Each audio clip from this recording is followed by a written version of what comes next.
welcome back to our channel. Take it simple. On today's video, I'm going to show you how to unblock someone on Quora. It's very quick and easy, so let's get started.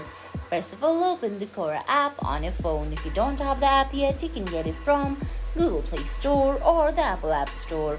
Once you do that, launch the app, then sign in. Now on the screen, you can see options like home, following, answers, spaces and notifications. You have to stay on home there, then go to top left corner and tap on your user profile. Now you're gonna have to find settings option.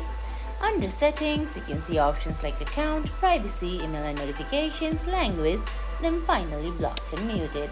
Select that and there you can see all the blocked users. Just go ahead and turn off right beside their names and the users will be unblocked. And guys, that's it.